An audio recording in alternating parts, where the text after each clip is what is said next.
Well, hello there, ladies and gentlemen. Here's what we're going to do. We're going to learn how to find or estimate the mean from a data table of grouped frequencies, like this one right here.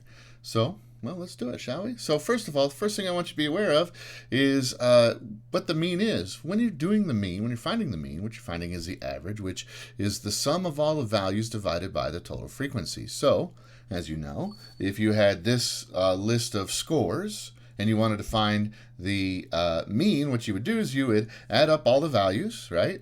10, there's 3 11s, 1 12, 3 13s, 18 and 19, 13 20s. Well, that's a pretty common score right there, right?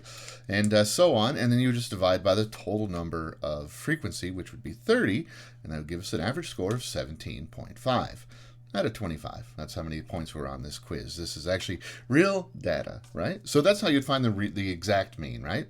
That's when you know what the individual scores are. But here's the thing. When the data is grouped together, you don't know what the individual scores are. All you know is that there are 5 scores between 9 and 12. So you don't actually know these values right here, which means that we can't do the mean by finding the sum of the exact values. We don't know what they are. So if you're given something like this, here's what you're going to do. You can't find the exact values, so you're going to have to make an estimation. You're going to have to make a guess because you don't know what these are right here. This is not information that's given to you. This is not something you know. You just know that there are 5 scores between 9 and 12, for example, right? So you don't know what they are exactly, but you have to make a guess. So you can't just dive in like this. So what you're going to have to do is you're going to have to make an assumption. You're going to have to say, well, I don't know what these actually are, what these 5 scores between 9 and 12 are, but it's reasonable to say that they're going to be in the middle, that on average, they're going to be exactly in the middle of 9 and 12, which would be 10 and a half. You see? So you're going to find the midpoint of each of these class widths. So the way you can do that is you can say, well, you can just do halfway when sometimes it's really easy. Like between 21 and 25, the middle's 23. It's a little harder when it's something like this, 9 to 12. Well, you see how the distance is 3? The distance between 9 and 12 is 3. Half of 3 is 1.5. So if I start at 9, I add 1.5, I'm going to be halfway there. So that's how I get 10.5.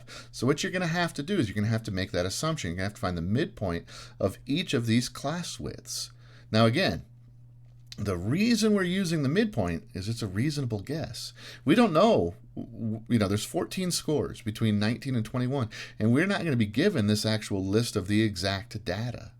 So we're going to have to make an estimation. We're going to have to make a guess. We're going to say, hey, well, on average, they're going to be somewhere in the middle, on average. And then you're going to use that information. So here's what you're going to do. You're going to say, hey, look, I've got 5 scores that on average are going to be 10 and a half. We think. See? 5 scores that on average are 10 and a half. And then I'm going to have 5 more scores here, that on average would be 15 and a half. Do you see? And you're going to do that for every single class until you get them all done. And you're going to divide by the total frequency. So in effect, you're not finding the sum of the exact values because you don't know them. You're taking an estimation. You're saying, well, on average, in between 21 and 25, we are going to assume that most of those 6 are going to be right around 23. And so it's an estimated mean.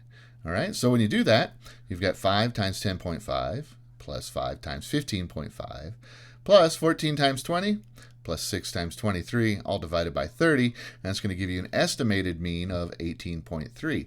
In this case, that's a little bit higher than the actual mean would be, but you wouldn't know that if you didn't have the exact data, like we don't here. So, big idea is you're finding the midpoint of the class widths, and the reason you're doing that is because you don't know how these 5 scores actually line up between 12 and 19. They could all be 13s. They could be 12.5s. They could all be 19s. We don't really know, but we're going to say on average, we're going to expect that they're going to lie in the middle on average. So that's why you find the midpoint. The way you find the midpoint once again is you take the distance, right? The distance between 12 and 19 is 7. You take that distance and cut it in half. Half of 7 is 3.5. Add that to the original. 3.5 plus 12 is 15.5. So that's why we're going to assume that between here, the scores are going to be 15.5. Hope it's been helpful. You guys are killing it. Man, see you soon.